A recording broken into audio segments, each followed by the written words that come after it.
Opinion: Putin saw a gap in which he could act with impunity. Let's close the gap. In May, in Chisinau, the capital of Moldova, 36 states and the European Union signed an agreement to make the special tribunal for the crime of aggression against Ukraine a reality. This step is the culmination of years of work that began soon after Russia launched its full-scale invasion in 2022.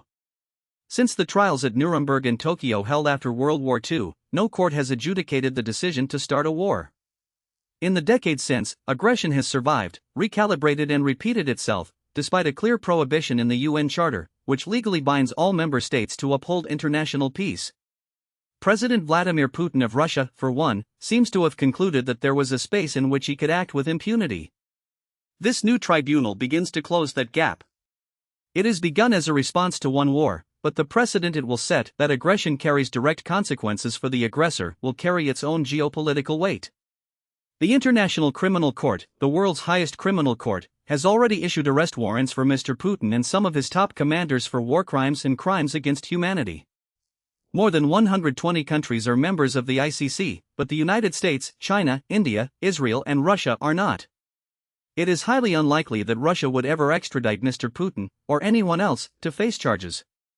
The authors are aware of the criticisms of international law that when people are dying, statements of guilt or arrest warrants that see nobody arrested can seem like empty gestures. That in a fast-moving world, it can seem that international justice moves at a glacial pace. That states simply refusing to ratify treaties can make it seem as if those who have agreed to be bound by them are simply shouting from the sidelines. They disagree. It is essential that we continue to establish the rules and norms that we, as an international community, propose to operate by. Justice may proceed slowly and cautiously, but it does proceed. It creates a record of what happened and prevents the aggressor from having the last word. Critics might say that a special tribunal is too European, too selective, premature. They will say there is a double standard, citing the ghost of every Western foreign policy failure since 1945. Accountability has too often depended on who is in the dock rather than on the gravity of the crime committed. That is a reason to build more accountability, starting here. Each time the international community builds a working accountability mechanism, however imperfect, however incremental, it narrows the space in which power operates without consequence.